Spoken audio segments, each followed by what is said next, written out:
Well, Steve, this brings you back to your old stomping ground here, doesn't it? Yes, I got my PhD here in 1993.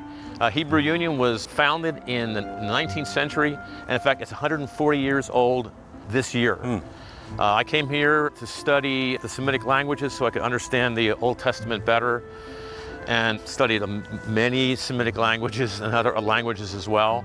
It's a well-kept secret. I don't let anybody know how many languages I studied. Sounds like a lot. Oh yeah, it was a lot. Aramaic, Hebrew, Akkadian, Ugaritic, Phoenician, and on it goes.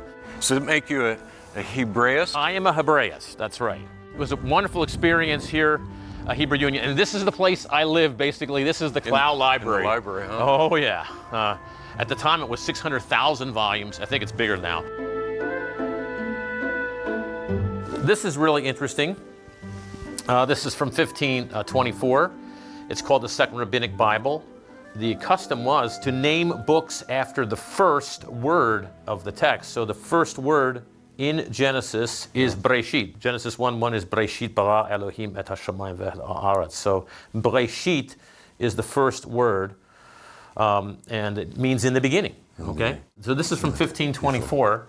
Yeah. What's interesting about this is it's a rabbinic Bible, so we have the text is in the middle section, and then here we have Rashi's commentary, Rashi, and over here we have Ibn Ezra's commentary. So this is a commentary. The commentary, and whether you can notice or not, but this is a different script. This is called Rashi's script. He invented a script. So you not only had to learn all these languages, you had to also understand the different scripts. Oh, different scripts. As well. Yeah. Steve, what else do we have here? I mean, these are fascinating documents. And well, this is from. I was told this is from Germany. Now I'm going to go back just so you can see the beginning of it. You can see these are old. Okay, so here we've got.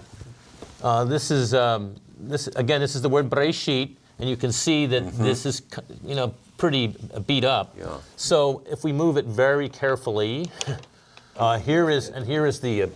This is the beginning of the Toledot of Noah. And it says Ele Toledot Noach Ish Tzaddik and so forth. And it's these are Toledot. Now the interesting that word Toledot is a very interesting word. It's from the Hebrew word Yalad, to give birth. It's translated sometimes genealogy, sometimes it's translated history, and it's always actually the story of the descendants. So the Toledot of Noah it's not that much about Noah. In fact, Noah doesn't really say anything in the flood narrative. He doesn't say anything until the incident with Ham later. Yes. And the first thing that Noah says is a curse, amazingly enough. But the word Toledot, Genesis is built around that. It begins with Genesis 1:1, right here, Breshit. And Genesis 1:1 through 2:3 is a kind of a preface or a prologue to the book. And then there are 11 sections. And each of them begin with the word Toledot. Each begin with the word Toledot. So we've got, here it is, this is the Toledot of Noah. And what follows then is the account of the flood. This is a Samaritan Pentateuch. Can you see that Samaritan Pentateuch? Heavy, I've been lifting weights. Okay, so Samaritan Pentateuch, and see, this is a different script. You can see it. It's a little more of a cursive. The Samaritans, the only part of the Old Testament that they accept as their scripture is the Pentateuch. But this is actually in the Samaritan script, and it's pretty, it's amazing. So let me close this up. Okay. And I'm going to take really good care of these things. And now let's go to, this is a facsimile. This is the Leningrad Codex, lovingly known as L. The original of this is in, the reason why it's called the Leningrad Codex, it's in the public library in St. Petersburg, in Leningrad, okay? It's on the shelf B19A. You can actually go into the public library and find this there. This is a facsimile of it. The thing about the Leningrad Codex, it is the oldest complete codex. It's from 1009 AD. But what it says here, I am Ani Shmuel Yaakov Ben Yaakov. I am Samuel, a son of Jacob. And then he says, I wrote it and I copied it. And the thing about the Leningrad Codex, he followed an exemplar of Ben Asher. Ben Asher is the premier Masoret, but this is the oldest complete manuscript, and all scholarly Hebrew Bibles are based on the Leningrad Codex. Wow. Well, Steve, what are the oldest documents that we have here? Okay, how about going from, here we have 11th century, 10th century. These are both AD. We've got something here from the 2nd century BC. Oh, that's amazing. Yeah, it's just a little fragment, and it's Dead Sea Scrolls, and it is from Cave 6. Let's sit down and take a look at this. And this is from Cave 6 at Qumran. It's at Cave 6. Cave 6. All the Qumran manuscripts are designated by the cave in which they're found. The most famous manuscript is 1Q Isaiah A. That means it was found in the first cave. This is from Cave 6. And there's not a lot of Genesis in the Dead Sea Scrolls. The only book that's not represented at all in the biblical material is Esther. These are actually different. These are different texts. And the interesting thing about this what I'm showing you right here, is that it's not written in the regular Dead Sea Scroll script. For whatever reason, they wrote it in a Paleo-Hebrew type script. So it's actually called 6Q Paleo-Hebrew Genesis. And so the Q stands for Qumran. But this is a section, there's not much of Genesis, but it turns out that this section here comes from the flood narrative. And so, yeah, we can actually see this, but it's giving the details of the size of the ark and various different things like that. Wow. And this is 2nd century BC, and the text is virtually identical in this 10th century and 11th century manuscripts. So 1,200 years later, we have the same text. It's absolutely, it just shows the reliability and how accurately it was copied from 2nd century BC to 11th century AD. Yeah. Steve, that just overwhelms me again to think that we have a document, the Bible, that has been so preserved over so many years. Is there any other book in history that has that kind of accuracy and so many documents? No, I don't think so. And also with all the efforts to destroy it. And we still have it. We still have all these old manuscripts, and we have these things, the Dead Sea Scrolls. These were found in jars, in large clay jars in the Dead Sea, and there's thousands of those jars.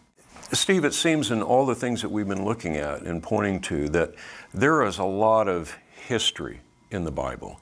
Is that how you see it? Oh, absolutely. In fact, the way to look at biblical narrative, but not just narrative, but poetry as well, is to recognize it as a threefold aspect. And I think the problem with evangelicals is they haven't understood that all three things are true of the Bible. And the first thing is that it's an accurate historical account, okay? And not only that accurate historical account is portrayed in such a way, I call it a magisterial literary presentation. And the combination of the magisterial presentation of the accurate historical account ends up in producing a foundational theological treatise. So it has those three aspects. And there are a lot of false dichotomies out there, people saying, well, if it's historical, then it can't be literary. If it's literary, it can't be historical. If it's theological, it cannot be historical, and so forth. So those 6 false dichotomies. And those come actually from a Jewish scholar by the name of Meir Sternberg. He didn't call it theological literature, he called it ideological literature. But he understood that the Bible is literary. In fact, he said it's literature. He didn't even he didn't even say that literary was good enough. He said it's literature. It actually is literature, and you study it that way, and understand. His book is The Poetics of Biblical Narrative, Ideological Literature, and the Drama of Reading. It's wonderful, and you can then see how the literary portrayal brings things out, like the way in Genesis 1:1 through 2:3, the way in which the material is presented and it's a clear polemic against the other creation accounts that were in existence in the ancient Near East. It presents the sun in Genesis 1, 1 through 2, 3. The sun is just the sun. It's just something that God created. Whereas in the ancient Near East, the sun is a vicious, capricious god of judgment of the day. And the moon is a capricious god of judgment of the night. That's why it says in Psalm 121, the sun shall not smite you by day, or the moon by night. It's not talking about sunburn and moonstroke. It's talking about the idea of these ancient Near Eastern gods. And so we find in Genesis 1, 1 through 2, 3 that they're not even named. And because they're not named, they don't have any, they can't be sentient. Because in the ancient Near East, name is not just what a name is for us. It is the essence of something. Yes. It's the attribute, it's the essence, not just a label. So in the names of God, they were just not names. They were pointing to his nature. Exactly. Yeah, Yahweh is pointing to the fact that he's the self-existent one.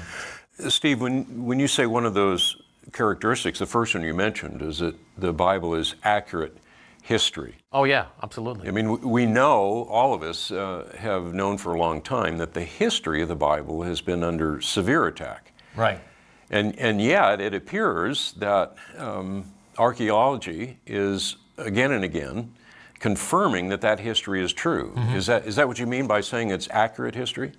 The presentation is such, and the perspective of the writers, that they believe they were talking about real events. Okay. It's very obvious that because of the way in which they insist that the next generation learn their history, they set things up in monuments so the next generation will remember what happened here. Like, for instance, the crossing of the Jordan and things like that. The authors will actually say to their readers, they'll say, like for instance in Joshua, he'll say, you can see that today. Now, why would you say that as an author? You can see that. You can see the pile of stones we put over Achan and his family because of his sin. You can go there if you want to today. You can dig through that pile and find the skeletons down there. Why would you do that if you knew it wasn't true? Right. So it was written in a manner that said this is true history. Oh yeah, absolutely. There's other things too. There are like footnotes. There are comments by the author of little details which would be very interesting to the author as a historian. He'll give details. They'll give dates. And even in the flood narrative, that's when the first dates are given. There's 5 fixed dates that are involved with the flood narrative. Sources are mentioned. Historical scholars today will give their sources. So we find out what the sources of kings are and so forth. Well, the sources are given. Well, Steve, let me ask you some questions here as you're going through this. And absolutely. Because these are questions that I hear all the time. Okay. I hear them from my students as well. And the first thing is you're talking about days here. Do you see these as literal days? Is that what the text is telling us? Or you know what other people think, that this is just a poetic, different kind of Well, first of all, it's not poetry. If this is narrative, what I refer to this text, it's an ordinary Hebrew narrative text with extraordinary content. What that means is that you should understand the words, the normal way in which those Hebrew words are understood. The word yom, it means day. Can it mean by extension, just like in English, David's day, indefinite period of time? However, the foundation of its usage is what we mean by a day. It's a 24-hour day. And I know that word has been pulled out a lot. It seems to me what you're saying here is that if you just pull the word yom out and try to make it something else, you're also losing the fact that it's in this context of the historical narrative. Right. Yom here is it's clearly just it just means a day. The only way you'd want it to mean a longer period of time is if you impose an alien concept, a hermeneutical concept, to the text and say, well, I think that these are ages, and therefore Yom has to mean ages.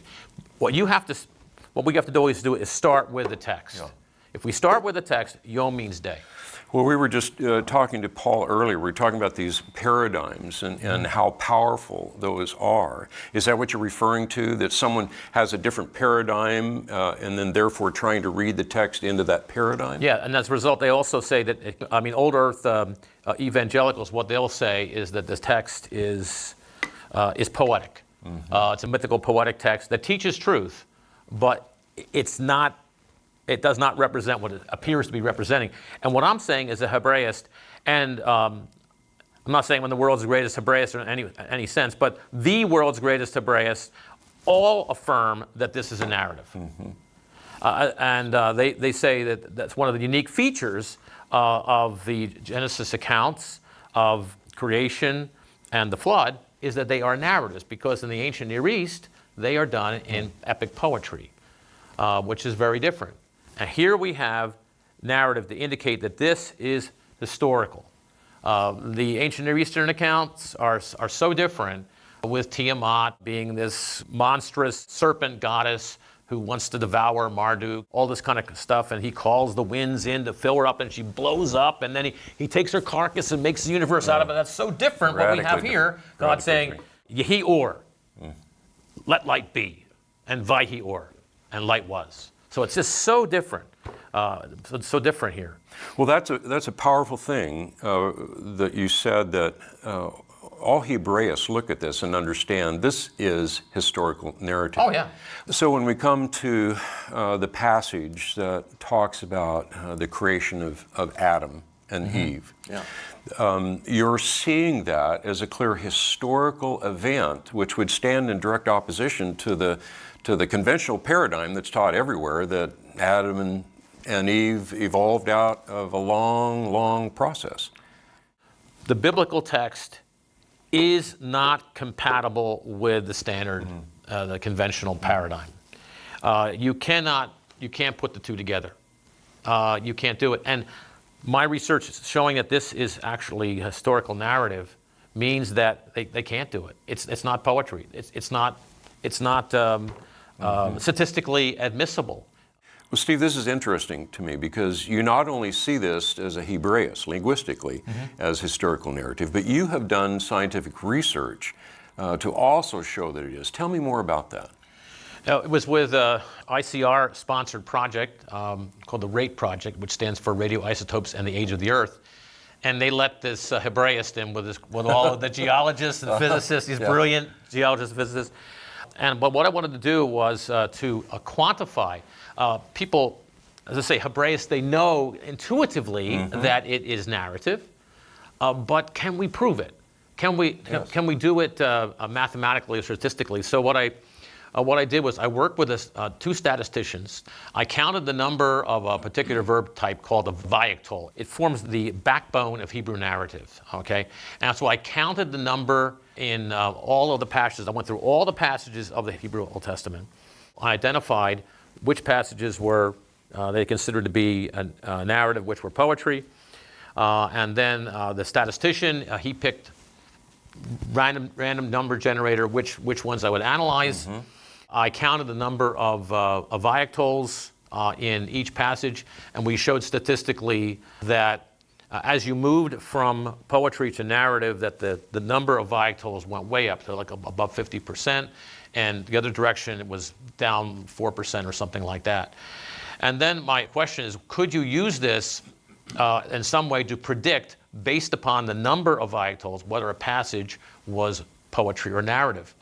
We did it at a 99.5% confidence level, but it turned out that the difference between narrative and poetry is so great that the band of all the possible logistic regression curves is actually quite narrow.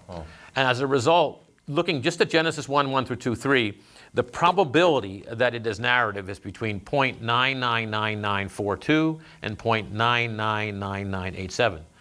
So that's, so that means it is. That's narrative. And then once you realize that the biblical narrators also believed it was history and presented it as history, and then we believe, as Meir Sternberg, who's Jewish, recognizes that he pointed out, he says, you Christians believe in inspiration. And so if the authors of the Bible are believe that they are writing real history and presenting as real history, then as believers in inspiration, you must believe that it's real history. Well, Steve, help me understand here and help people understand that this Genesis 1 through 11 has become very contentious. Yeah. And walk through this. What are these contention points and why? Well, obviously, Genesis 1, 1 through 2, 3 is creation by God, direct creation in 6 days. Is there something meaningful in that? Well, the 6 days of creation followed by the day in which the Lord hallowed that special day, the Sabbath day. So it's 7 days. And what's interesting is that a year is based upon the movement of the earth around the sun. A month is basically the lunar periods. But the week that we organize, really the way we organize our life, is based on the fact that God created the 6 days, and then we have a day off. I mean, if we never had a day off ever, we would be in big trouble. But can you imagine organizing your life on basis of the month or the year? But the Lord knew that the week was the perfect way to do it, and we're told in Exodus 20, verses 8 through 11, that the reason for the Sabbath was to remember that He had created the earth in 6 days.